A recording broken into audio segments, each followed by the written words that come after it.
저 여자가 이제 깨어날 일 없겠지. 빨리 하늘나라로 갔으면 좋겠어. 그럼 오빠랑 나랑 완전히 행복하게 살 수 있잖아. 그치? 그래, 그래. 우리 옆에 누워있는 저 사람이 곧 갈 것 같아. 그러니까 우리는 기다리면서 즐기기나 하자. 아잉, 오빠도 참 간지러워. 그만. 아, 그 간병인의 교태 섞인 목소리가 제 귀를 날카롭게 파고들었어요. 눈을 뜰 수 없었죠. 아니, 떠서는 안 됐어요. 남편의 나지막한 웃음소리가 바로 제 머리 위에서 들려왔습니다.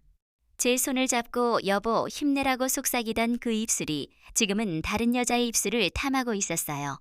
제가 평생 바쳐 이룬 성공 위에서 제 목숨값을 흥정하며 말입니다.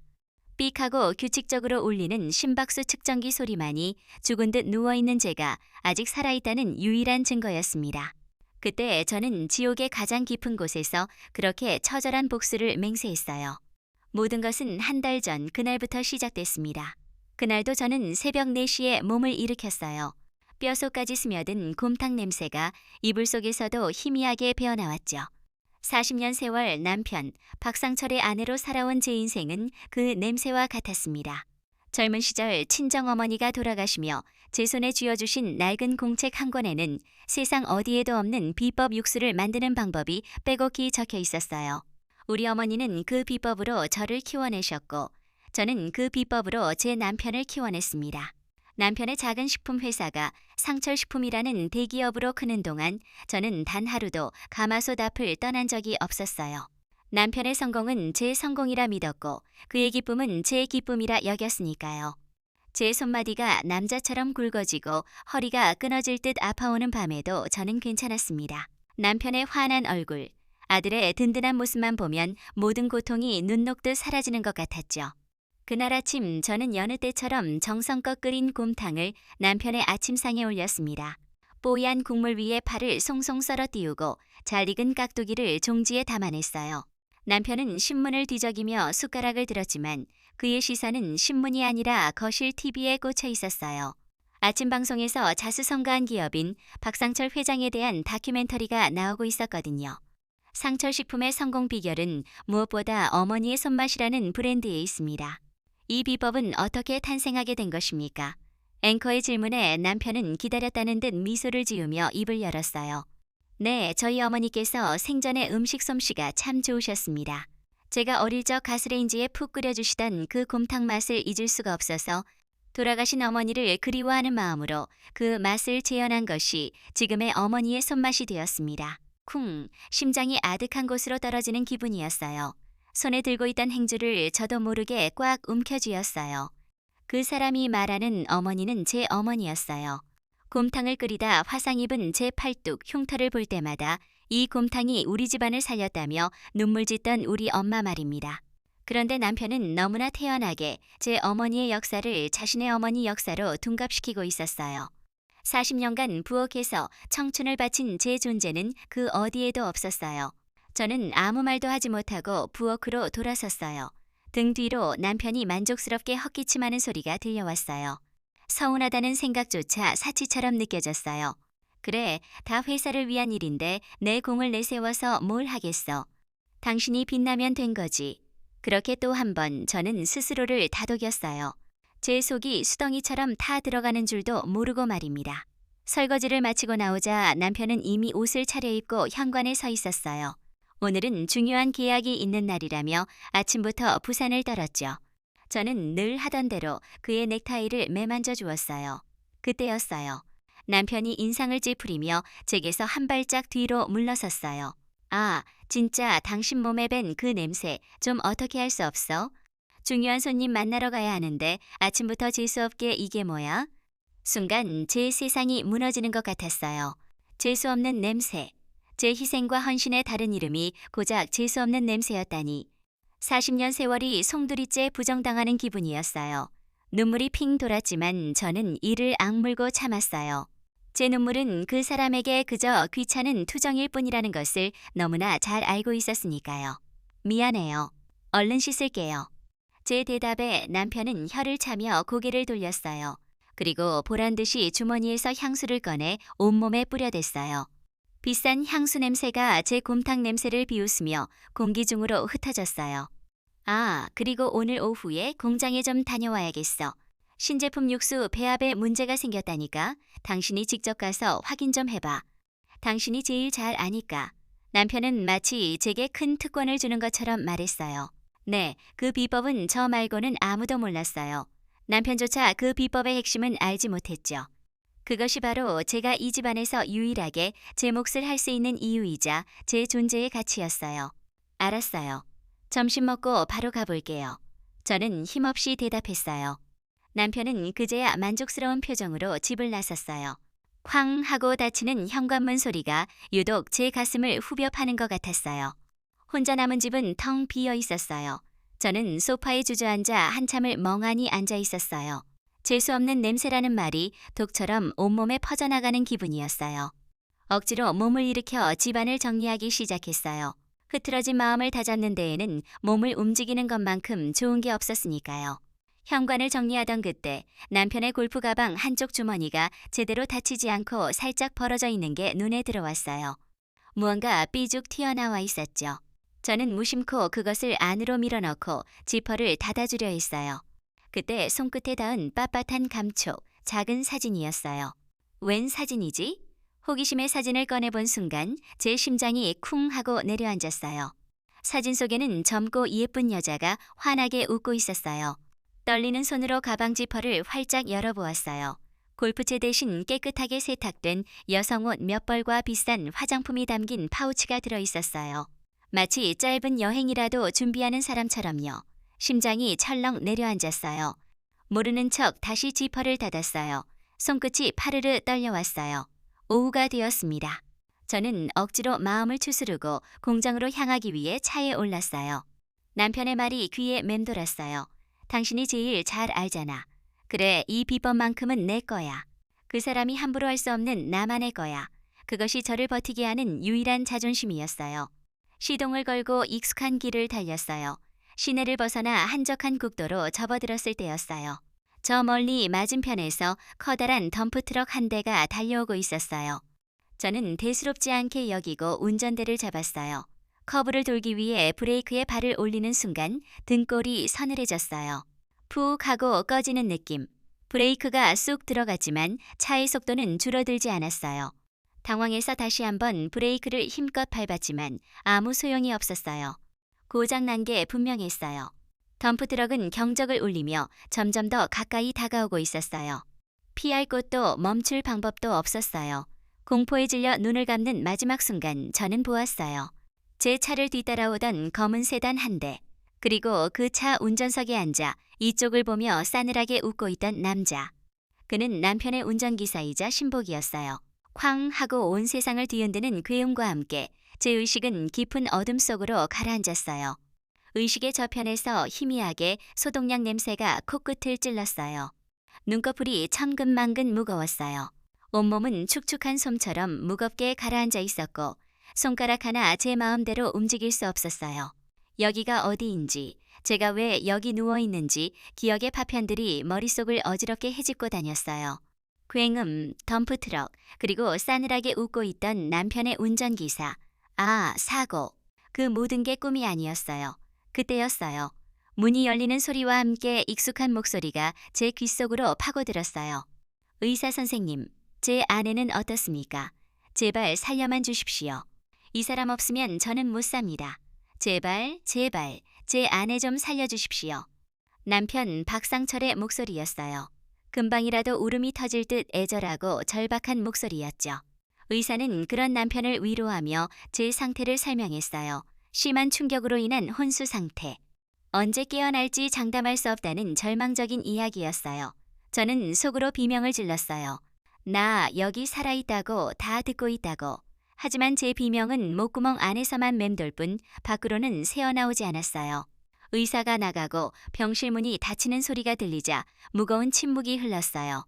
저는 남편이 제 손이라도 잡아주길, 제발 괜찮다고 말해주길 간절히 바랐어요. 하지만 제 귀에 들려온 것은 깊은 한숨 소리와 함께 지옥의 밑바닥에서나 들릴 법한 혼잣말이었어요.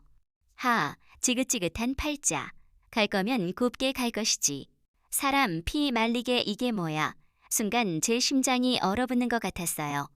방금 전까지 의사 앞에서 제발 사람만 달라며 오열하던 그 사람이 맞나 싶었어요. 소름이 돋았어요. 위선, 평생을 봐온 그 사람의 가장 역겨운 무기였어요. 남편은 잠시 서성이는 것 같더니 이내 주머니에서 휴대폰을 꺼내 어딘가로 전화를 걸었어요.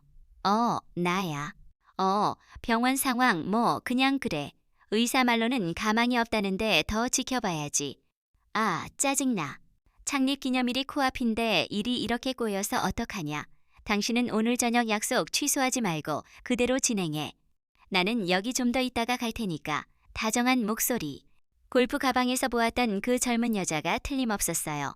저는 감은 눈 너머로 온몸의 신경을 귀에 집중했어요. 그 사람은 제가 이 모든 것을 듣고 있을 거라고는 꿈에도 생각하지 못하고 있었어요. 전화를 끊는 남편은 제 침대 옆 의자에 털썩 주저앉는 소리를 냈어요. 그때 마침 간호사가 들어왔어요. 이윽고 차가운 손이 제 손을 덥석 잡았어요. 그 감촉에 온몸에 피가 역류하는 것 같았어요. 여보, 당신 누워만 있으면 어떡해? 어서 일어나야지. 회사 일도 산더미고 지훈이도 당신만 기다리고 있어. 내가 다 잘못했어. 당신한테 더 잘해주지 못해서 미안해. 그러니까 제발 눈 좀 떠봐. 악마의 속삭임이었어요. 저는 속으로 몇 번이고 욕설을 내뱉었어요. 이 위선자, 이 악마 같은 인간. 하지만 저는 아무것도 할 수 없었어요. 그저 죽은 듯이 누워 그 사람의 역겨운 연기를 온몸으로 받아낼 수밖에 없었죠. 그렇게 며칠이 흘렀어요. 제 세상은 오직 소리로만 존재했어요. 남편이 지인들 앞에서 슬픔을 연기하는 목소리, 회사 임원들 앞에서 비통함을 가장하는 목소리, 그리고 그들이 돌아가고 나면 언제 그랬냐는 듯 차갑게 식어버리는 목소리. 그는 제 앞에서 보란듯이 다른 여자와 통화를 했고 주식 시세를 확인하며 희죽거리는 소리를 냈어요. 저는 그 모든 소리를 들으며 복수심 대신 깊은 무력감에 빠져들었어요. 이대로 영영 깨어나지 못하면 어떡하지? 그 인간의 세상이 되는 것을 이렇게 누워서 듣고만 있어야 하는 건가? 절망이 저를 집어삼키려 할 때쯤 새로운 목소리가 제 병실에 등장했어요. 사장님, 안녕하세요. 간병인 오미란입니다. 오늘부터 사모님은 제가 책임지고 돌보겠습니다. 또렷한 목소리, 맑고 밝은 음성이었어요. 저도 모르게 신경이 곤두섰어요. 어떤 여자인지 얼굴을 볼 수 없다는 사실이 저를 미치게 만들었어요. 남편은 소파에서 서류를 넘기는 소리를 내다가 귀찮다는 듯 대답했어요. 그래, 잘 부탁하지.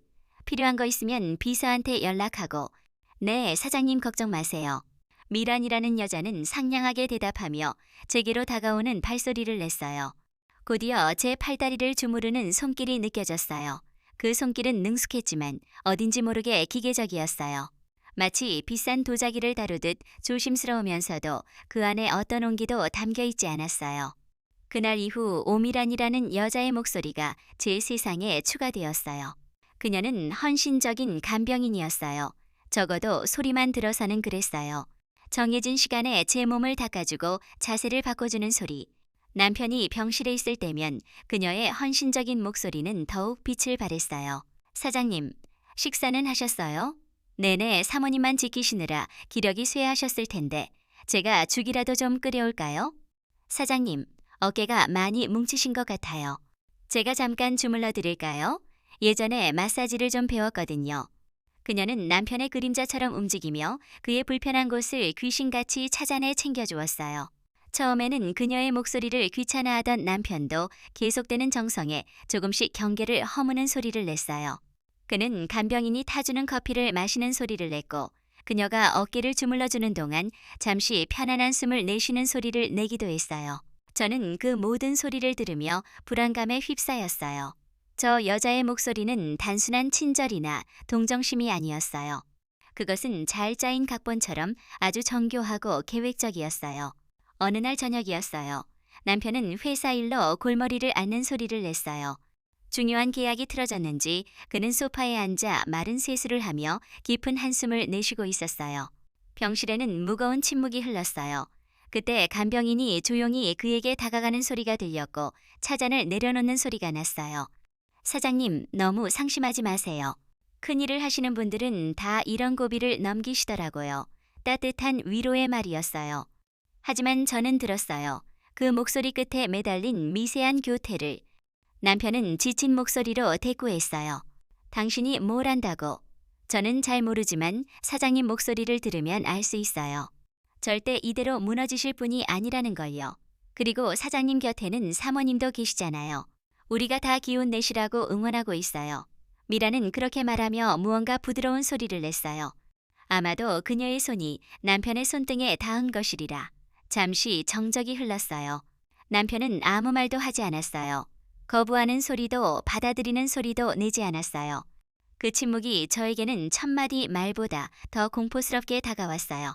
저는 감은 눈 너머의 어둠 속에서 온몸이 차갑게 식어가는 것을 느꼈어요. 시작된 것이었어요. 여우의 사냥이. 그리고 그 나약한 남자는 기꺼이 그 사냥의 먹잇감이 되려 하고 있었어요. 제 병실은 이제 단순한 배신의 공간을 넘어 새로운 음모가 피어나는 위험한 둥지가 되어가고 있었어요. 저는 깨달았어요. 오미란이라는 여자의 목소리는 남편의 위선보다 훨씬 더 위험한 소리가 될 수도 있다는 것을. 그것이 저를 더욱 깊은 지옥으로 몰아넣고 있었어요. 소리에는 감정이 실리고 침묵에는 진심이 담긴다고 했던가요? 제 세상이 소리로만 이루어진 이후 저는 그 말의 참혹한 의미를 온몸으로 깨닫고 있었어요. 남편의 다정한 목소리 뒤에 숨은 칼날과 오미란이라는 여자의 상냥한 목소리 끝에 매달린 독을 저는 매일같이 맛보고 있었어요. 제 병실은 고유한 지옥이었고 그들의 목소리는 저를 천천히 잠식하는 고문이었어요. 오미란의 유혹은 날이 갈수록 대담하고 노골적으로 변해갔어요. 그녀는 더 이상 남편의 눈치를 살피는 소리를 내지 않았어요. 오히려 제 앞에서 남편을 자신의 남자인 것처럼 다루는 소리를 냈어요. 어느 날 오후 남편이 중요한 전화를 받으며 병실을 서성이는 소리가 들렸어요. 전화 너머로 들려오는 상대방의 목소리로 보아 꽤 높은 사람이 틀림없었어요. 남편은 평소답지 않게 허리를 굽실거리며 비굴한 목소리를 내고 있었어요. 전화가 끝나자 그는 분을 사귀지 못하고 거친 숨을 몰아쉬며 넥타이를 푸는 소리를 냈어요. 그때 조용히 제 침대 시트를 정리하던 미란이 아무렇지 않게 남편에게 다가가는 소리가 들렸어요. 사장님, 그렇게 답답하게 계시면 병나세요. 그녀의 목소리와 함께 바스락거리는 옷깃 소리가 났어요. 아마도 그녀가 남편의 셔츠 단추에 손을 대고 있는 것이리라. 남편은 당황한 듯 헛기침을 했어요. 이 사람이 지금 뭐 하는 짓이야. 남편은 짐짓 화를 내는 척 소리쳤지만 그 목소리에는 힘이 실려 있지 않았어요. 미라는 낮게 웃는 소리를 냈어요. 그 웃음소리는 제 귀 속에서 뱀처럼 또아리를 트는 것 같았어요. 세상 사람들 앞에서는 큰 소리 치시는 사장님도 결국엔 위로가 필요한 연약한 남자일 뿐이잖아요. 안 그래요? 그 말 한마디에 남편의 마지막 이성의 끈이 툭 하고 끊어지는 것 같은 소리가 들렸어요. 잠시 동안 아무 소리도 들리지 않았어요. 그 무서운 침묵 뒤로 남편의 거친 숨소리와 미란의 만족스러운 숨소리가 뒤섞여 들려왔어요. 저는 알 수 있었어요. 남편이 제 남편이라는 사람이 다른 여자의 품에 안겼다는 것을. 저는 감은 눈 너머의 어둠 속에서 온몸에 피가 역류하는 것을 느꼈어요. 제 병실, 제가 누워있는 이 침대 바로 옆에서 제 남편이 다른 여자와 몸을 섞고 있었어요. 치욕과 분노로 온몸이 떨려왔어요. 삐하고 울리던 심박수 측정기 소리가 갑자기 경고음처럼 빠르게 울리기 시작했어요. 미라는 그 소리를 들었는지 제 쪽으로 다가오는 발소리를 냈어요. 그리고는 제 귓가에 오직 저만 들을 수 있는 작은 목소리로 속삭였어요. 어머, 사모님 듣고 계셨어요? 그럼 더 재미있겠네. 그렇죠? 그녀의 목소리에는 비웃음이 가득했어요. 마치 보고 있냐? 이제 이 남자는 내 거다 라고 말하는 것 같았어요. 그녀는 다시 남편에게로 돌아가 더욱 깊은 소리의 수렁 속으로 그를 끌고 들어갔어요. 빨라졌던 제 심박수는 이내 모든 것을 포기한 듯 다시 느리고 규칙적으로 돌아왔어요. 분노가 극에 달하면 오히려 마음이 차갑게 식어버린다는 것을 저는 그때 처음 알았어요. 그날 이후 제 병실은 두 사람의 미래를 위한 아지트가 되어버렸어요. 그들은 제가 듣지 못할 거라 확신하고 보지 못할 거라 믿으며 온갖 역겨운 소리들을 만들어냈어요. 남편은 미란에게 명품 가방과 보석을 사다 주었고 포장지를 뜯는 소리, 보석 상자를 여는 소리가 제 귀를 어지럽혔어요. 미라는 그 대가로 남편에게 젊음과 쾌락을 바쳤고 두 사람의 끈적한 웃음소리는 제 병실의 공기를 오염시켰어요. 이제 그들은 제 앞에서 제 재산을 어떻게 나눌 것인지에 대한 의논까지 하기 시작했어요. 오빠, 강남에 우리 둘이 살 아파트 언제 살 거야? 응? 조금만 기다려봐. 그래도 옆에 누운 사람이 간 다음에 처리하는 게 낫지. 의사 말로는 가망 없다니까 곧 좋은 소식이 있겠지. 정말? 아, 빨리 그날이 왔으면 좋겠어. 오빠랑 둘이서 해외여행도 가고 쇼핑도 마음껏 하고 싶어. 그럼 이 회사도 원래는 옆에 누운 사람 돈으로 시작한 거지만 이제는 다 내 거야. 아니, 우리 거지. 하하. 그들의 더러운 웃음소리가 제 귓속을 파고들 때마다 저는 이를 악물었어요. 눈물조차 흐르지 않았어요. 슬픔이나 분노 같은 감정은 이미 사라진 지 오래였어요. 제 마음속에는 오직 차갑고 시퍼런 도끼만이 이글거리고 있었어요. 반드시 내 손으로 이놈들을 지옥으로 보내주마. 매일 밤 저는 잠들지 못하고 그들의 대화를 곱씹으며 복수를 계획했어요. 소리뿐인 세상 속에서 저는 오히려 더 예민해졌어요. 그들의 목소리, 톤, 숨소리 하나하나에 담긴 감정까지 읽어낼 수 있었죠. 남편의 목소리에서는 저에 대한 일말의 죄책감도 찾아볼 수 없었어요. 오직 탐욕과 경멸만이 가득했어요. 미란의 목소리에서는 사랑이 아닌 철저한 계산과 야망만이 느껴졌어요. 저는 제 무기인 비법 육수 레시피를 떠올렸어요. 그것은 단순한 레시피가 아니었어요. 제 인생이자 제 자존심이었고 이제는 제가 휘두를 수 있는 유일한 칼이었어요. 남편은 그 비법의 핵심을 알지 못해요. 제가 없으면 어머니의 손맛이라는 브랜드는 껍데기에 불과하다는 것을 그 생각이 들자 치욕 같던 제 마음속에 희미한 빛 한 줄기가 들어오는 것 같았어요. 그래, 아직 끝나지 않았어. 나에게는 아직 칼이 남아있어. 어느 날 저녁 병실에서 와인 코르크를 따는 소리가 들렸어요. 남편과 미란이 무언가를 축하하고 있는 게 분명했어요. 미란아, 우리 미래를 위하여. 오빠 사랑해. 두 사람의 와인잔이 부딪히는 맑은 소리가 제 귀에 박혔어요. 쨍 하는 그 소리는 제 심장에 박힌 유리 파편 같았어요. 그들은 제 고통 위에서 축배를 들고 있었어요. 그 웃음소리, 그 잔 부딪히는 소리를 저는 내 뼈에 새겼어요. 내 복수는 그들의 가장 행복한 순간에 시작될 테니까요. 오빠, 저 여자 앞으로 들어놓은 생명보험 전부 합치면 얼마나 돼요? 미란의 목소리는 탐욕으로 끈적거렸어요. 그들의 대화는 이제 제 재산을 넘어 제 목숨값을 계산하기 시작했어요. 저는 소리 없는 어둠 속에서 제 생명의 가격표가 매겨지는 소리를 듣고 있었어요. 그들의 목소리는 너무나 평온해서 마치 시장에서 물건값을 흥정하는 상인들 같았어요. 제 목숨이 그들의 흥정 대상이라는 사실은 까맣게 잊은 사람들처럼요. 남편이 펜으로 종이에 무언가를 적는 소리, 계산기를 두드리는 소리가 제 귀에 선명하게 들려왔어요. 제 목숨값이 숫자로 환산되는 그 끔찍한 시간, 저는 속으로 제발 그만하라고, 제발 멈추라고 수없이 되뇌었죠. 생명보험 말고 식물인간 상태 같은 중장애 시에 나오는 보험금이 있어. 그것만 한 20억 정도 될 거야. 회사 명의로 든 거라 세금도 거의 없고, 우와 20억. 그럼 사망보험금은요? 그건 50억이 넘어. 하지만 섣불리 건드릴 수 없어. 사고 난 지 얼마 안 돼서 사망하면 보험사에서 의심한단 말이야. 미란의 목소리에는 숨길 수 없는 조바심이 묻어났어요. 제 존재 자체가 그녀에게는 눈의 가시이자 화려한 미래를 가로막는 장애물일 뿐이었으니까요. 그 목소리에는 저에 대한 일말의 연민이나 죄책감 따위는 찾아볼 수 없었어요. 오직 차가운 계산만이 가득했죠. 그럼 어떡해요? 저러다 만에 하나 깨어나기라도 하면 우리 다 들통나는 거잖아요. 그 장애보험금도 못 받게 될 거고 남편은 그런 미란을 안심시키려는 듯 아주 오만한 목소리로 말했어요. 걱정 마. 내가 괜히 VIP 병실을 잡은 줄 알아? 의사들 말로는 절대 의식 못 찾는다니까. 차라리 이렇게 살아있는 편이 우리한테는 더 안전하고 이득이야.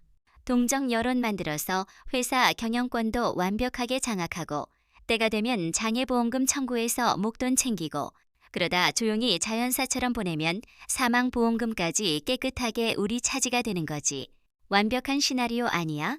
저는 그들의 치밀하고 악랄한 계획을 들으며 온몸의 피가 차갑게 식는 것을 느꼈어요. 그들은 제 목숨을 두고 단계별로 수익을 창출하는 사업 계획을 짜고 있었던 거예요. 그러니 우리는 그때까지 슬픔에 잠긴 연기나 잘하고 있으면 되는 거야. 장례식은 벌써부터 최고급으로 알아보고 있으니까 넌 그날 입을 검은색 원피스나 미리 골라도 돼. 장례식은 회사장으로 치르는 거지. 최대한 성대하고 슬프게 보여야 해. 사람들이 오빠를 더 동정하게. 당연하지. 내가 벌써 장례업체랑 다 이야기해놨어. 국화꽃은 최고급으로 하고 영정사진은 옆에 놓은 사람 제일 예쁘게 나온 걸로 걸어줘야지. 하하. 그 역겨운 웃음소리를 들으며 저는 차라리 제 귀가 멀어버리기를 바랐어요. 제 평생을 바쳐 지킨 가정이 한낱 싸구려 막장, 연극무대로 변해버린 꼴이었으니까요. 그날 밤 창문을 두드리는 빗소리가 마치 제 마음속에서 흐르는 피눈물 소리처럼 느껴졌어요. 남편과 미라는 와인을 마시며 자신들의 밝은 미래를 이야기했어요. 파리의 에펠탑, 몰디브의 푸른 바다, 뉴욕의 오페라, 그 모든 계획은 제 죽음과 제 목숨값을 발판으로 하고 있었어요.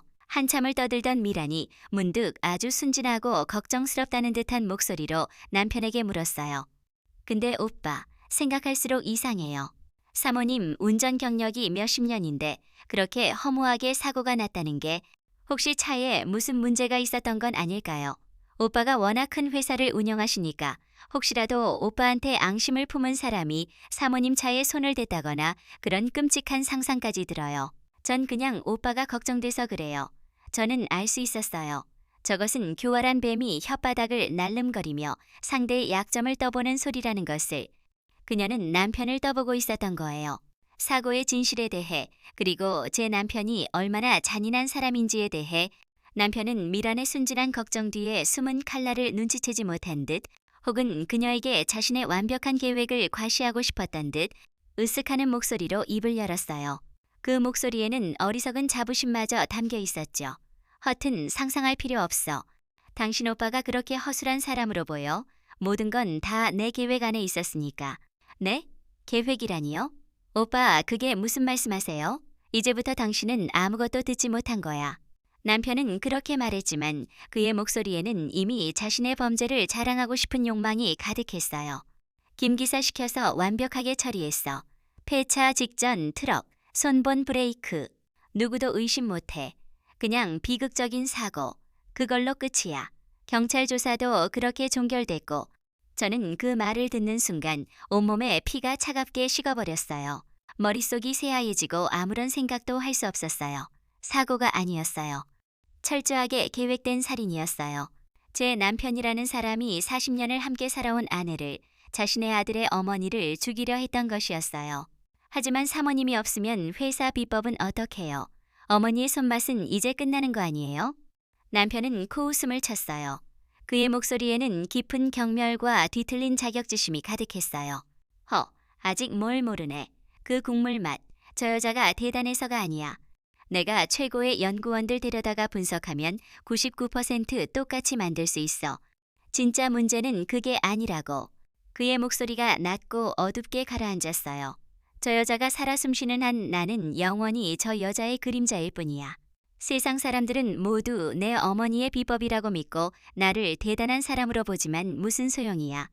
저 여자 앞에서는 내가 가짜라는 걸 나 자신이 너무나 잘 아는데 저 여자의 그 동정하는 듯한 눈빛, 모든 걸 알고 있다는 듯한 그 표정을 볼 때마다 내가 얼마나 비참한지 알아?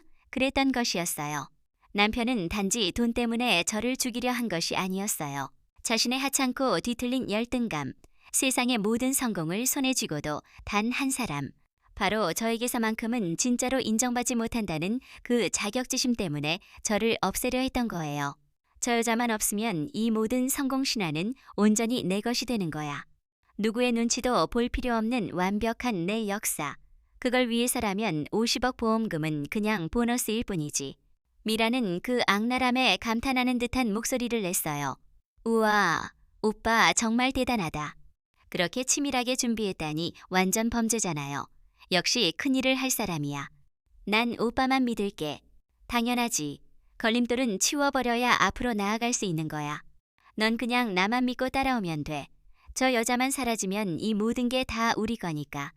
회사도 돈도 명예도 전부다. 저는 더 이상 그들의 목소리를 듣고 있지 않았어요. 제 세상은 완전한 침묵에 잠겼죠. 슬픔, 분노, 배신감, 그런 단어로는 도저히 제 심정을 설명할 수 없었어요. 제 인생 전체가 거대한 거짓말이었다는 것을 깨달았을 때의 허무함과 절망감이었어요. 눈을 감은 채였지만 뜨거운 것이 뺨을 타고 흘러내리는 것이 느껴졌어요. 소리내어 울 수도 없는 제 영혼이 흘리는 피눈물이었어요. 그 눈물은 제 모든 미련과 연민, 사랑이라는 어리석은 감정을 깨끗이 씻어냈어요. 그리고 그 눈물이 멈춘 자리에 칼날보다 더 차갑고 단단한 무언가가 자리 잡기 시작했죠. 나를 죽이려 한 악마와 그 악마의 옆에서 피를 빨아먹으려는 하이에나. 그것이 제가 앞으로 상대해야 할 적들의 실체였어요. 이제 더 이상 망설일 이유도 용서할 가치도 없었어요. 이것은 생존이었고 심판이었어요. 저는 그날 밤 처음으로 간절히 기도했어요. 하늘이 무심치 않다면 제발 저에게 복수할 힘을 달라고. 저 악마들이 가장 행복하다고 믿는 순간, 가장 높은 곳에 올라섰다고 착각하는 순간, 그들을 가장 처참하고 고통스러운 나락으로 끌어내릴 수 있는 힘을 달라고 말입니다. 밤새 내리던 비가 그치고 아침이 밝아오는 소리가 들렸어요. 차가운 분노로 가득 찬 복수의 아침이. 이제 남은 질문은 단 하나였어요. 어떻게 저들의 숨통을 끊어놓을 증거를 잡을 것인가? 지옥에도 아침은 오고 절망의 가장 깊은 곳에서도 작은 풀씨 하나는 싹을 키우는 법일까요? 남편과 미란의 악마 같은 대화를 들은 후 며칠 동안 제 세상은 다시 완전한 암흑에 빠졌어요.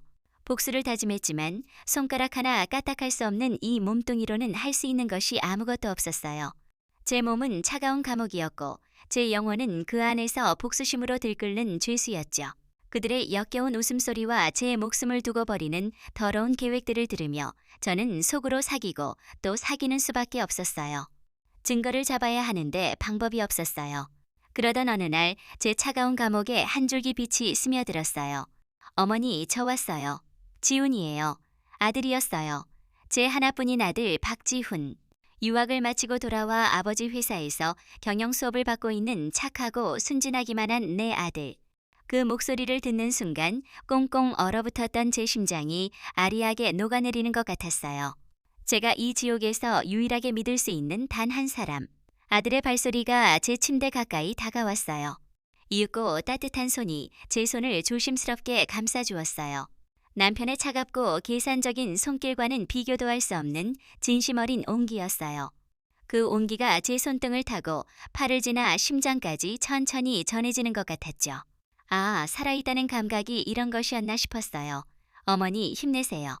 아버지가 그러시는데 곧 좋아지실 거라고. 제가 매일 와서 기도할게요. 그러니까 어서 일어나셔야 해요. 네. 아들의 목소리는 슬픔으로 잠겨 있었어요. 제 아들은 자신의 아버지가 어떤 악마인지 꿈에도 모른 채 그저 아픈 어머니를 걱정하고 있었어요. 남편은 아들에게까지 완벽한 연기를 하고 있었던 거예요. 저는 아들에게 모든 것을 말해주고 싶었어요. 지우야, 도망쳐. 내 아버지는 악마야. 라고 소리치고 싶었지만 제 입은 천근만근 무거웠어요. 아들은 한참 동안 제 곁을 지키며 학교 다닐 때 이야기, 회사 이야기 등을 두서없이 늘어놓았어요. 제가 듣고 있을 거라 믿는 것처럼요. 그러다 회사에 일이 있다며 자리에서 일어났어요. 그가 떠나고 나면 다시 남편과 미란이 만들어내는 지옥이 시작될 터였어요. 이대로 보낼 수는 없어. 내 아들만큼은 저 악마의 소나기에서 지켜야 해. 그리고 내 복수를 도와줄 유일한 사람도 바로 내 아들이었어요. 저는 필사적으로 온몸에 힘을 주었어요. 그동안 아무도 모르게 연습했던 손가락 움직임을 떠올렸어요. 아들이 의자에서 일어나려고 할 때 저는 온 힘을 다해 제 손을 잡고 있는 아들의 손바닥을 제 검지손가락으로 아주 약하게 3번 긁었어요. 하나, 둘, 셋. 그것은 어릴 적 제가 아들과 자주 하던 우리만의 비밀 신호였어요. 엄마 말 좀 들어봐. 중요한 이야기야 라는 뜻이었죠. 아들의 걸음이 우뚝 멈추는 것이 느껴졌어요. 그가 천천히 고개를 돌려 제 얼굴을 보는 듯한 기척이 느껴졌어요. 하지만 저는 미동도 없이 눈을 감고 있었어요. 어머니. 아들이 의아한 목소리로 저를 불렀어요. 잠시 정적이 흘렀어요. 심장이 터질 것 같았어요. 제발 알아차려다오. 저는 다시 한번, 이번에는 조금 더 힘을 주어 그의 손바닥을 3번 긁었어요. 아들은 아무 말이 없었어요. 그는 다시 제 손을 꽉 잡았다 놓기를 반복했어요. 제가 반응이 없자 이내 깊은 한숨을 내쉬었어요. 제가 너무 피곤해서 헛것을 느꼈나 봐요. 어머니, 푹 쉬세요. 내일 또 올게요. 아들은 그렇게 말하고 병실을 나갔어요. 쿵 하고 문이 닫히는 소리와 함께 제 마지막 희망도 사라지는 것 같았어요. 너무 미약했던 걸까? 아들이 어릴 적 일을 기억하지 못하는 걸까? 절망감이 다시 파도처럼 저를 덮쳐왔어요. 며칠 동안 아들은 병문 안을 오가며 아버지와 미란의 행동을 유심히 관찰했어요. 그리고 패턴을 발견했죠. 일주일에 2번 남편은 답답하다는 핑계로 미란을 데리고 병원을 빠져나가곤 했어요. 비싼 저녁 식사와 쇼핑. 남편은 그녀에게 자신의 부와 권력을 과시하며 환심을 사려 했고, 미라는 그 시간을 이용해 간병인이 아닌 내연녀로서의 입지를 다지고 있었던 거예요. 제 병실은 그들의 미래를 위한 출발점이자 종착점이었던 셈이죠. 하지만 그날 밤 기적의 기회는 저들의 죄악 속에서 싹트고 있었어요. 남편과 미란이 평소보다 더 화려하게 차려입고 병실을 나서는 소리가 들렸어요. 아들은 복도에서 그 모습을 확인하고 두 사람이 완전히 병원을 빠져나간 것을 확인한 뒤 제 병실로 들어왔어요. 병실 문이 아주 조용히 열리는 소리가 났어요. 그리고 제 귓가에 아들의 속삭임이 들려왔어요. 어머니, 저예요. 지훈이. 혹시 제 목소리 들리시면 제가 드리는 말씀이 맞으면 제 손바닥을 한 번만 긁어주세요. 저는 떨리는 마음으로 온 힘을 다해 아들의 손바닥을 한 번 긁었어요. 아들이 숨을 급하게 들이마시는 소리가 들렸어요. 세상에, 어머니 정말 의식이 있으셨던 거예요. 저는 다시 한번 그의 손바닥을 긁었어요. 그렇다는 뜻이었어요. 아들은 한참 동안 아무 말이 없었어요. 그의 손이 미세하게 떨리고 있었어요. 이내 그는 울음 섞인 목소리로 제게 말했어요. 어머니, 혹시 아버지 때문에? 아버지가 어머니를 힘들게 하시는 건가요? 맞으면 1번 아니면 2번 긁어주세요. 저는 망설임 없이 그의 손바닥을 한 번 긁었어요. 아들은 충격을 받은 듯 한동안 움직이지 않았어요. 그는 자신의 아버지를 세상에서 가장 존경하는 사람으로 알고 살아왔어요. 그 믿음이 흔들리는 순간이었을 거예요. 그의 혼란스러운 숨소리가 제게도 고스란히 전해졌어요. 알았어요, 어머니. 일단 제가 어떻게 된 일인지 알아볼게요. 하지만 아버지께는 절대 티내시면 안 돼요. 어머니도 계속 지금처럼 아무것도 모르는 척 하셔야 해요. 아시겠죠? 저는 그의 손바닥을 길게 한 번 긁어주었어요. 알겠다는 약속이었어요. 다음 날 아들은 아무 일 없었다는 듯 평소처럼 병문 안에 왔어요. 그는 아버지 앞에서는 효자 아들 노릇을 훌륭하게 해냈어요. 하지만 그가 제 손을 잡을 때 저는 느낄 수 있었어요. 그의 손에 아주 작은 물건이 들려있다는 것을. 그는 남편이 잠시 자리를 비운 틈을 타 제 침대 밑으로 그 물건을 조용히 밀어 넣었어요. 그리고 제 귀가에 아주 작게 속삭였어요. 초소형 녹음기예요. 24시간 녹음되어 진실이 뭔지 제 귀로 직접 들어야겠어요. 그날 이후 병실의 모든 소리는 작은 녹음기 안에 차곡차곡 쌓여갔어요. 남편과 미란의 역겨운 애정 행각, 보험금을 나누려는 계획, 그리고 마침내 그들의 입에서 교통사고 관련된 대화까지. 어느 날 아침 병실을 찾아온 아들의 기척은 이전과 완전히 달랐어요. 그의 발소리에는 힘이 없었고 온몸에서는 주체할 수 없는 분노와 슬픔의 기운이 느껴졌어요. 그는 제 손을 잡고 아무 말 없이 오열했어요. 소리 없는 눈물이었어요. 자신의 아버지가 어머니를 죽이려 했다는 사실을, 그 아비라는 자가 악마였다는 사실을 알아버린 아들의 피눈물이었어요. 한참을 울던 아들은 눈물을 닦고 저를 보며 말했어요. 그의 목소리는 이전과는 비교할 수 없을 만큼 차갑고 단단해져 있었어요. 어머니, 이제 제가 어머니의 손과 발이 되어 드릴게요. 저 악마 같은 인간들에게 자신들이 무슨 짓을 저질렀는지 뼈저리게 느끼게 해줄 겁니다. 어머니의 복수는 이제 저의 복수이기도 합니다. 저는 아들의 손바닥을 힘껏 잡았어요. 그것은 제 대답이었어요. 고맙다, 내 아들. 그리고 미안하다. 너에게 이런 짐을 지게 해서.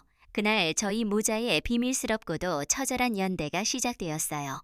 지옥의 한가운데서 우리는 복수를 위한 첫 번째 칼을 갈기 시작했어요. 제 마음은 이제 시베리아보다 더 차갑게 얼어붙어 있었어요. 슬픔도 분노도 그 차가운 결심 아래에서는 힘을 잃었어요. 이제 남은 것은 오직 하나. 어떻게 이 완벽한 지옥도를 저들에게 고스란히 돌려줄 것인가 하는 냉철한 계산뿐이었어요. 제 아들 지훈이는 저의 손과 발이 되어 밖에서 전쟁을 치르고 있었고, 저는 제 안에서 전쟁을 시작했어요. 제게 남은 유일한 무기, 저들의 거짓말 위에 굳힐 가장 확실한 증거인 제 자신의 몸을 되찾기 위한 전쟁이었어요. 그날도 모두가 잠든 깊은 새벽이었어요. 저는 어둠 속에서 필사적으로 눈꺼풀에 힘을 주었어요. 마치 수천 킬로그램의 바위가 짓누르는 듯 눈꺼풀이 제 의지를 비웃으며 꼼짝도 하지 않았어요. 땀이 비오듯 흘렀지만 닦아낼 힘조차 없었어요. 수백, 수천 번의 시도 끝에 마침내 천근만근 무겁던 눈꺼풀이 아주 미세하게 파르르 떨리며 한 줄기 틈을 만들어냈어요. 몇 달 만에 처음으로 마주한 세상은 흐릿했어요. 희미한 비상등 불빛 아래 제 병실의 하얀 천장이 보였어요. 그리고 그 옆 침대에서 아무것도 모른 채 곤히 잠들어 있는 오미란의 희미한 실루엣. 저 여자는 지금쯤 제 재산을 어떻게 나눠 가질지 행복한 꿈을 꾸고 있겠지요. 저는 다시 조용히 눈을 감았어요. 아직은 때가 아니었어요. 이 작은 승리에 도취될 때가 아니었어요. 그날 이후 저는 아무도 모르게 필사적인 재활을 시작했어요. 남편과 미란이 병실을 비우는 시간, 그리고 깊은 새벽 시간을 이용했어요. 눈을 뜨는 연습, 손가락을 하나씩 쥐었다 펴는 연습, 발가락에 힘을 주는 연습. 아주 작은 움직임 하나하나가 제게는 에베레스트 오르는 것만큼이나 힘겨웠어요. 굳어버린 근육들이 비명을 질렀고 온몸은 식은땀으로 흥건해졌어요. 하지만 저는 포기하지 않았어요. 제 몸에 힘이 돌아올수록 제 복수의 칼날도 더욱 날카로워졌어요. 밤마다 찾아온 아들은 저의 작은 변화에 눈물을 글썽이며 기뻐했어요. 어머니, 어제보다 손가락에 힘이 더 들어가는 것 같아요. 조금만 더 힘내세요. 그는 밤새 제 팔다리를 주무르며 굳은 근육을 풀어주었고 그런 아들의 도움에 힘입어 제 몸은 기적처럼 조금씩 회복되어 갔어요. 밖에서의 전쟁도 순조롭게 진행되고 있었어요. 아들은 최동욱 변호사와 함께 아버지의 제국을 무너뜨릴 증거들을 차곡차곡 모으고 있었어요. 어머니, 아버지가 미란이라는 여자에게 회사 법인 카드로 사준 명품 내역을 전부 확보했어요. 수천만 원에 달해요. 최 변호사님이 이걸로 배임 혐의를 추가할 수 있겠다고 하세요. 어머니, 아버지가 찬명 계좌로 회사 돈을 빼돌린 정황을 포착했어요. 자금 흐름을 거의 다 추적했습니다. 곧 완벽한 횡령 증거를 손에 넣을 수 있을 것 같아요. 아들의 목소리는 날카롭고 단단했지만 그 안에 담긴 위험과 긴장감을 저는 느낄 수 있었어요.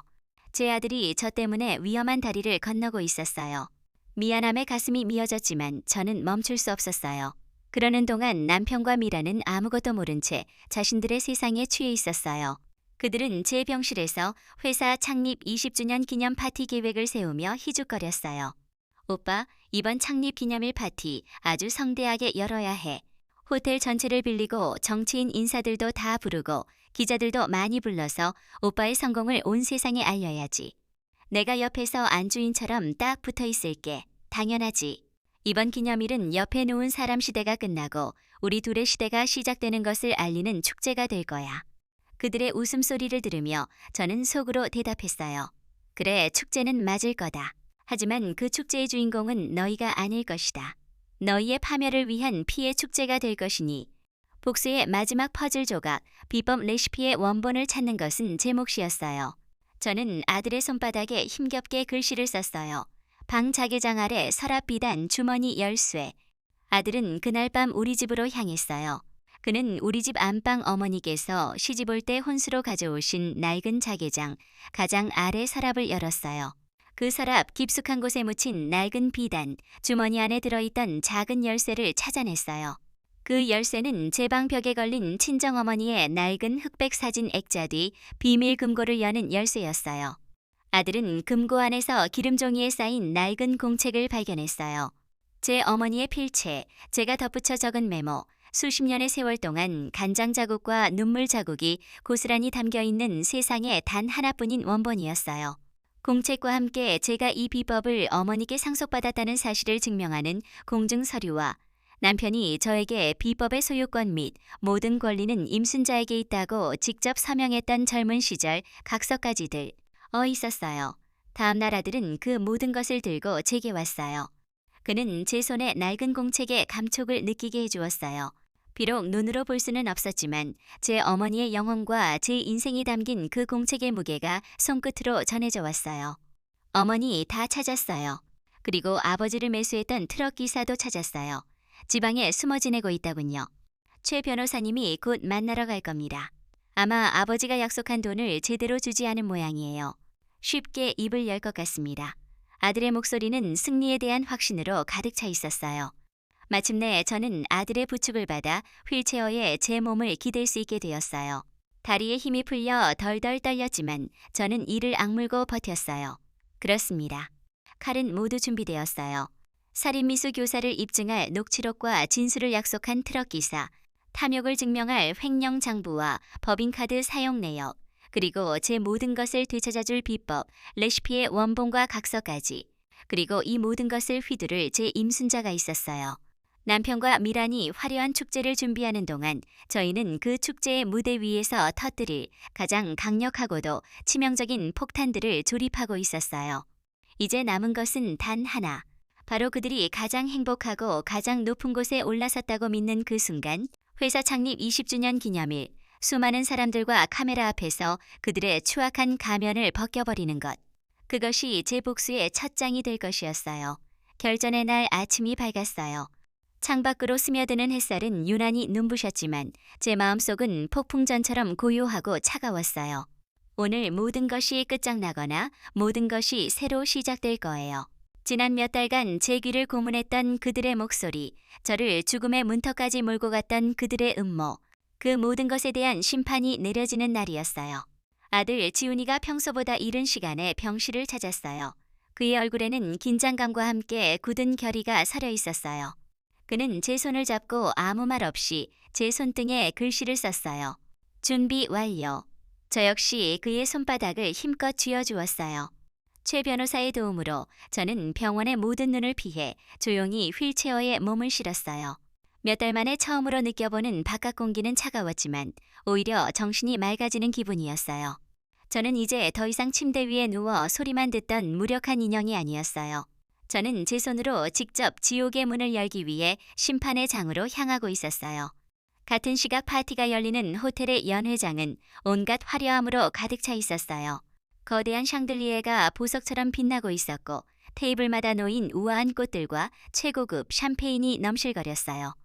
경제계에 내려라 하는 인사들과 특종을 노리는 기자들로 북적이고 있었죠. 그 모든 화려함의 중심에 제 남편과 오미란이 있었어요. 남편은 최고급 맞춤 정장을 차려입고 성공한 기업가의 위엄을 뽐내고 있었고 미라는 수억 원을 호가하는 다이아몬드 목걸이를 한 채 마치 자신이 이 파티의 안주인 양 우아하게 미소 짓고 있었어요. 그녀는 남편의 팔짱을 낀 채 사람들의 축하 인사를 받으며 행복에 겨워하고 있었어요. 그들이 누리는 모든 것은 바로 제 피와 눈물 위에 세워진 것이었어요. 잠시 후 사회자의 소개와 함께 남편이 연단 위로 올라섰어요. 우레와 같은 박수 소리가 터져 나왔어요. 그는 마이크 앞에 서서 아주 비통하고도 겸손한 표정을 지어 보였어요. 귀한 시간을 내어 이 자리에 참석해 주신 내외 귀빈 여러분, 진심으로 감사드립니다. 그는 자신의 고생스러웠던 과거를 회상하며 맨손으로 회사를 일군 성공 신화를 감동적으로 포장했어요. 그러고는 이내 눈시울을 붉히며 목이 메인 목소리로 말했어요. 하지만 이 모든 영광은 지금 이 시간에도 병상에서 외롭게 싸우고 있는 제 아내 임순자 여사가 있었기에 가능한 일이었습니다. 여보, 듣고 있어. 당신의 헌신과 사랑이 없었다면 오늘의 저는 없었을 겁니다. 제가 당신 몫까지 더 열심히 해서 우리 상철식품을 세계 최고의 기업으로 만들겠습니다. 사랑하오, 여보. 역겨운 위선이었어요. 연회장 곳곳에서 감동의 탄성과 함께 박수 소리가 터져 나왔어요. 미란 역시 눈가를 살짝 훔치는 신용을 하며 지고지순한 사랑에 감동한 척 연기하고 있었죠. 남편은 감격에 겨운 표정으로 연설을 마무리했어요. 자, 그럼 저희 상철식품의 지난 20년간의 발자취를 담은 기념 영상을 함께 보시겠습니다. 이 영상을 제 아내에게 바칩니다. 남편의 말이 끝나기 무섭게 연회장의 모든 조명이 꺼지고 정면에 설치된 거대한 스크린에 모두의 시선이 집중되었어요. 남편과 미라는 가장 만족스러운 표정으로 스크린을 바라보고 있었어요. 자신들의 성공 신화가 곧 펼쳐질 것이라 믿으면서 말이죠. 하지만 스크린에 나타난 것은 감동적인 기업 홍보 영상이 아니었어요. 오빠, 저 여자 앞으로 들어놓은 생명보험 전부 합치면 얼마나 돼요? 미란의 목소리였어요. 렁렁한 음향 시스템을 통해 그녀의 탐욕스러운 목소리가 연회장 전체에 울려 퍼졌어요. 사람들은 웅성거리기 시작했어요. 스크린에는 그들의 대화 내용이 큼지막한 자막으로 박혀 있었어요. 남편의 목소리가 뒤를 이었어요. 그 국물 맛. 저 여편네가 없어도 99% 똑같이 만들 수 있어. 저 여편네만 없으면 이 모든 성공 신화는 온전히 내 것이 되는 거라고. 연회장은 순식간에 찬물을 끼얹은 듯 조용해졌어요. 사람들의 얼굴에서 미소가 사라지고 경악과 불신이 떠올랐어요. 남편과 미라는 사색이 된 채 스크린을 바라보았어요. 영상은 계속되었어요. 회사 자금을 횡령하여 미란에게 명품을 사준 내역, 두 사람이 내연 관계임을 증명하는 사진들이 연달아 터져 나왔어요. 그리고 마침내 결정적인 한 방이 터졌어요. 영상 속에서 초췌한 모습의 트럭 기사가 등장했어요. 박상철 회장이 시켰습니다. 임순자 사장님 차 브레이크에 손을 대고 사고를 내서 죽이라고 했습니다. 성공하면 평생 먹고 살 돈을 주겠다고 약속했습니다. 그의 증언과 함께 남편이 찬명 계좌로 그에게 돈을 보낸 이체 내역까지 화면에 떠올랐어요. 모든 것이 끝나는 순간이었어요. 저건 거짓말이야.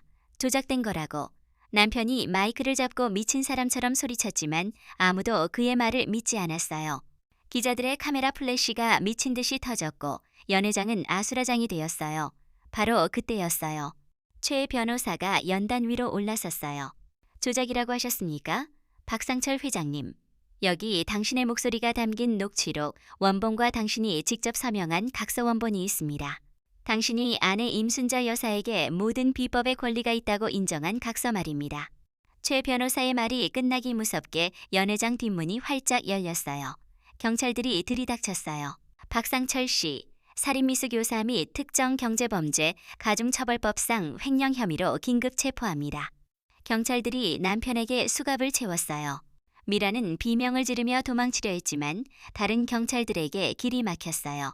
그리고 그 순간 모든 소란을 잠재우는 듯 연회장의 정문이 천천히, 아주 천천히 열렸어요. 모든 사람의 시선이 그곳으로 향했어요. 그곳에는 휠체어에 앉은 제가 있었어요. 지훈이가 제 뒤에서 굳은 표정으로 휠체어를 밀고 있었죠. 저는 몇 달간의 투병으로 해숙했지만 그 누구보다도 똑바로 허리를 펴 제 정면을 응시했어요.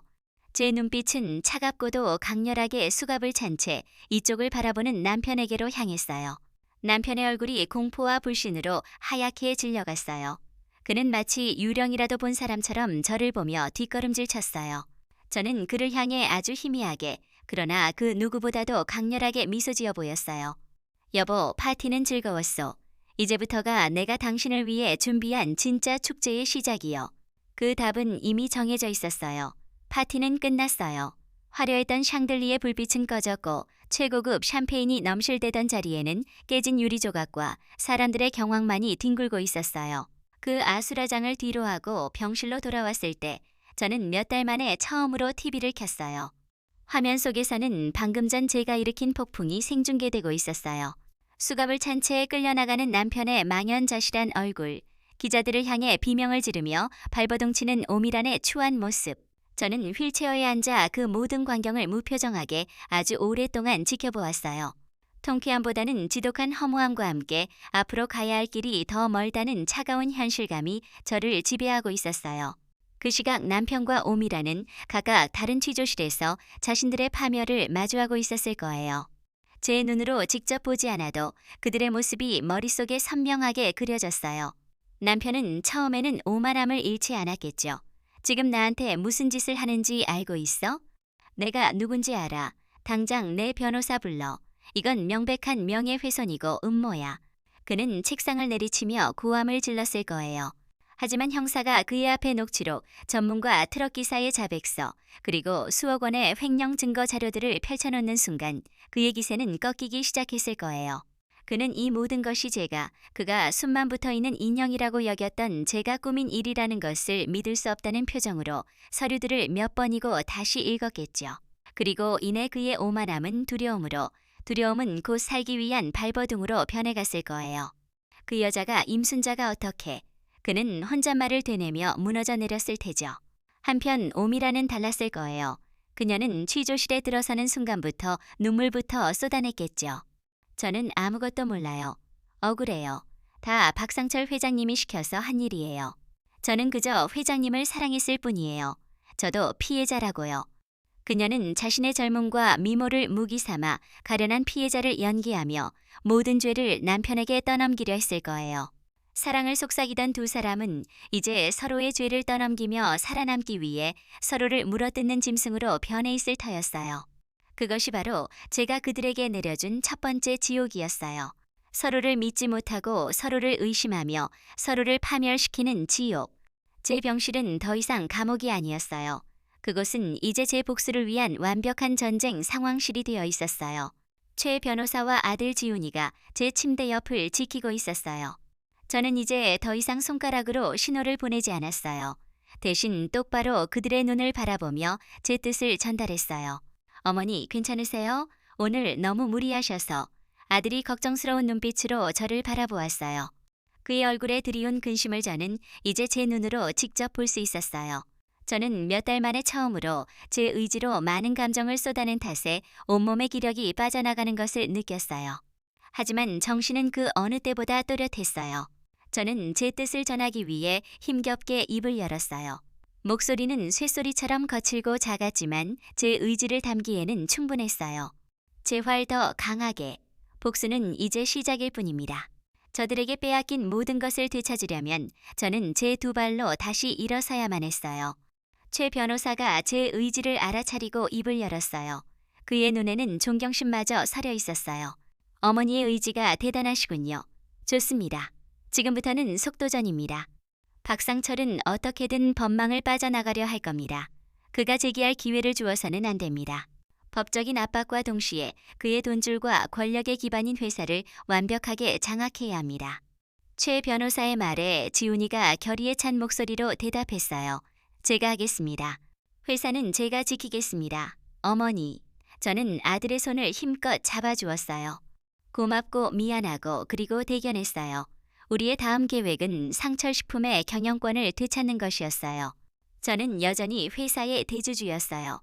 남편은 제 위임장을 위조하여 그동안 의결권을 행사해왔지만 제가 의식이 돌아온 이상 더는 불가능했죠.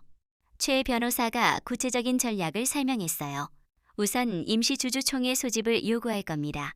안건은 대표이사 박상철 해임 및 직무정지 가처분 신청입니다. 살인미수 교사 혐의로 체포된 대표이사를 그냥 둘 주주는 아무도 없을 겁니다. 여론도 우리 편입니다. 그리고 어머니의 의결권을 위임받은 지훈 씨가 임시의장직을 맡아 총회를 진행하는 겁니다. 모든 것이 계획대로였어요. 저는 고개를 끄덕인 후 중요한 다음 수를 두었어요. 비법 공개해라. 지훈이가 놀란 눈으로 저를 바라보았어요. 어머니, 비법을요? 할머니와 어머니의 전부인 그 비법을요? 그걸 공개하면 우리는 뭘로 싸웁니까? 저는 더 이상 말하는 대신 곁에 있던 아들의 손을 잡고 테이블 위에 메모지와 펜을 힘겹게 가리켰어요. 아들은 제 뜻을 알아채고 재빨리 제 손에 펜을 쥐어주었어요. 저는 떨리는 손으로 온 정신을 집중하여 앉아 힘겹게 글씨를 써내려갔어요. 제 필사적인 의지가 펜 끝에 실려 종이 위에 새겨졌어요. 사람들은 곰탕 맛이 좋은 뼈에서만 나온다고 생각하지. 하지만 진짜 맛은 수십 년간 길들여온 그 무쇠 가마솥 숨결과 정성으로 밤새 불순물을 걷어낸 시간에서 나오는 거야. 아들과 최 변호사는 제가 쓴 메모를 들여다보며 숨을 삼켰어요. 최 변호사가 감탄과 존경이 뒤섞인 표정으로 입을 열었어요. 알겠습니다, 어머니. 핵심 비법, 즉 수십 년간 길들인 가마솥과 정성 들인 시간 같은 무형의 자산은 숨기되 뼈와 재료의 레시피 자체는 공개함으로써 박상철의 거짓된 신화를 무너뜨리고 어머니께서 이 회사의 영혼임을 만천하에 공표하시려는 것이군요. 정말 대단한 수입니다. 저는 다시 펜을 들어 메모의 마지막에 한 문장을 더 추가했어요. 평생 남의 것을 흉내만 낸 자들은 진짜 맛이 어디서 오는지조차 모를 것이다. 그것이 그 자들의 가장 큰 약점이야. 남편은 평생 자신이 이 회사를 키웠다고 자부해왔어요. 어쩌면 그 말이 맞을지도 모르겠어요. 그는 공장을 세우고 거래처를 뚫고 외형을 키웠으니까요. 하지만 그 모든 것은 그가 결코 이해하지 못하는 단단한 반석 위에 세워진 모래성이었어요. 그는 제 어머니의 비법을 가져가 자신만의 제품으로 만들었어요. 그는 자신이 만든 99%짜리 곰탕이 더 위대하고 뛰어나다고 믿었을 거예요. 그가 이해하지 못하는 마지막 1%, 즉 수십 년의 세월과 정성, 영혼이 담긴 그 깊이를 그저 감상적인 낭비라고 치부했을 테지요. 하지만 바로 그 1%가 모든 것이었어요. 그것은 단순한 제품과 한 집안의 역사를 가르는 기준이었어요. 그의 화려한 성공 신화는 결국 영혼이 빠진 눈부신 가짜였어요. 그리고 저는 이제 세상 사람들에게 진짜 어머니의 손맛이 무엇인지, 이 회사의 뿌리가 누구에게서 시작되었는지 증명해야 했어요. 그의 거짓된 신화를 무너뜨릴 가장 확실한 방법이었어요. 저는 제 모든 것을 걸고 그의 모든 것을 빼앗을 참이었어요. 다음 날 아침 상철식품 대표이사 박상철 살인미수 혐의로 긴급 체포라는 뉴스가 모든 언론의 헤드라인을 장식했어요. 회사의 주가는 폭락했고 직원들은 불안에 떨었어요. 바로 그때 아들 지훈이가 회사에 나타나 위기를 수습하고 새로운 시대를 선언했어요. 그는 대주주 저의 정식 대리인으로서 임시주주총회를 소집하고 회사의 근간인 어머니의 손맛 비법을 바로 세우겠다고 발표했어요. 그 소식은 구치소에 있는 남편에게 절망을, 병실에서 TV를 보던 제게는 복수의 끝이 머지않았음을 알리는 신호였어요. 그 후 모든 것은 빠르게 제자리를 찾아갔어요. 임시주주총회에서 아들은 새로운 대표가 되었고 남편과 미라는 법의 엄중한 심판을 받아 모든 것을 잃고 차가운 감옥에 갇혔어요. 회사는 여러 제품 브랜드를 새로 출시하여 더 큰 사랑을 받는 기업으로 우뚝 섰어요. 그리고 1년 후 저는 더 이상 병원이나 휠체어에 의지하지 않았어요. 저는 김이 모락모락 나는 거대한 무쇠 가마솥 앞에 서 있었어요. 제 옆에 선 아들에게 저는 나지막이 말했어요. 지우야, 이 곰탕의 진짜 비법은 종이에 적힌 글씨가 아니란다. 바로 이 마음이야. 아들은 제 말을 들으며 환하게 웃었어요. 저는 그 모습을 평온한 미소로 바라보았어요. 제 길고 길었던 겨울은 끝나고 마침내 따뜻한 봄이 찾아왔어요. 참, 여러분. 삶이란 때론 배신과 절망으로 가득할 수 있지만 그 속에서 용기를 잃지 마세요. 우리 모두 따뜻한 마음으로 하루를 마무지며 내일을 기대하며 살아가요.